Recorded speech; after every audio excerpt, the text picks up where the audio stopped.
آپ کو اللہ کی طرف سے کشادگی اور فراخی کی امید تھی، جبکہ قریش کی طرف سے شر اور گرفت کا ڈر بھی تھا، اس لیے آپ نے احتیاط فرمائی۔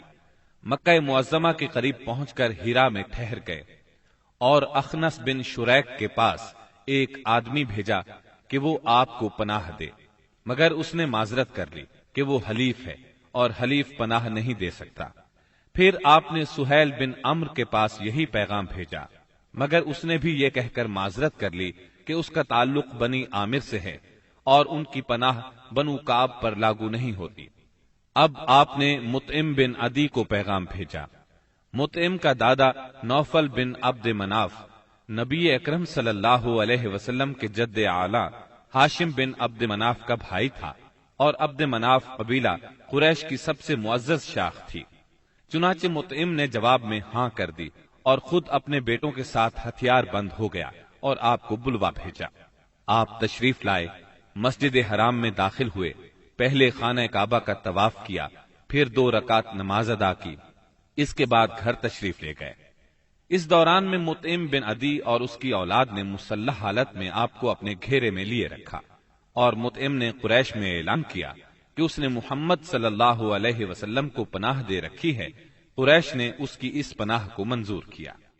رسول اللہ صلی اللہ علیہ وسلم کا معمول تھا کہ جب حج کا زمانہ آتا اور قبائل عرب مکہ معظمہ کے قرب و جوار میں اترتے تو آپ ایک ایک قبیلے کے پاس جاتے، اسلام کی تبلیغ فرماتے، میلوں میں جا کر بھی واعظ فرماتے، قبائل کا دورہ بھی کرتے۔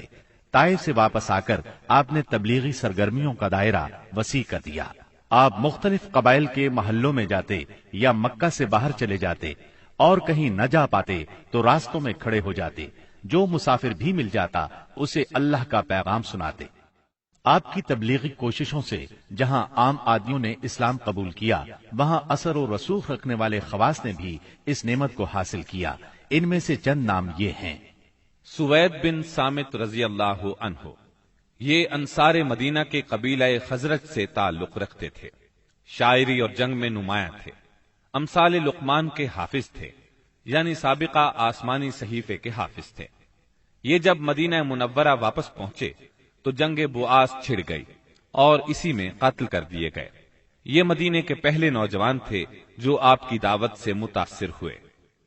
ایاس بن معاذ رضی اللہ عنہ، مدینہ منورہ کے مشہور قبائل اوس اور خزرج کے خونریز مارکوں میں قبیلہ اوس کو شکست ہوئی، اور اوس کے معزز لوگ قریش مکہ کے پاس گئے کہ خزرج کے مقابلے میں انہیں اپنا حلیف بنا لیں۔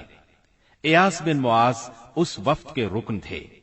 آپ صلی اللہ علیہ وسلم سے ملاقات کا شرف حاصل ہوا تو اسلام قبول کیے بغیر نہ رہ سکے۔ جب یہ واپس مدینے پہنچے تو ان کا انتقال ہو گیا۔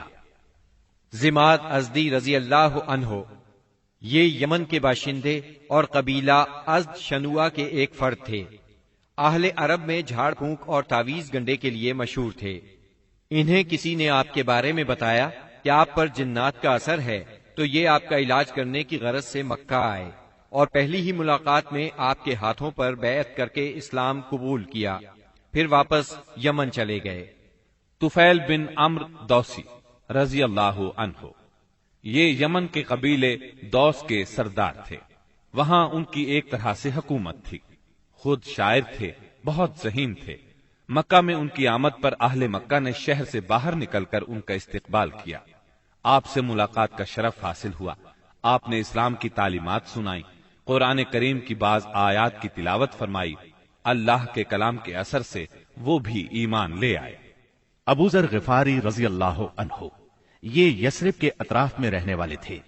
رسول اللہ صلی اللہ علیہ وسلم سے ملنے کی خواہش میں پیدل چل کر مکہ معظمہ پہنچے۔ سیدنا علی رضی اللہ عنہ کے ساتھ آپ کی خدمت میں پہنچے۔ آپ نے انہیں اسلام کی تلقین کی۔ ابو ذر اسی وقت مسلمان ہو گئے۔ آپ نے ان سے فرمایا، ابو ذر، ابھی اس بات کو پوشیدہ رکھو اور اپنے علاقے میں واپس چلے جاؤ۔ جب تمہیں ہمارے ظہور کی خبر مل جائے تو موقع دیکھ کر آ جانا۔ سیدنا ابو ذر غفاری رضی اللہ عنہ نے عرض کیا، پہلے تو اس خیال سے اپنے مکہ آنے کا مقصد چھپایا تھا کہ کہیں دشمنوں کے ہاتھ نہ لگ جاؤں اور سیدھا آپ کی خدمت میں نہ پہنچ سکوں۔ اب کیا ڈر ہے؟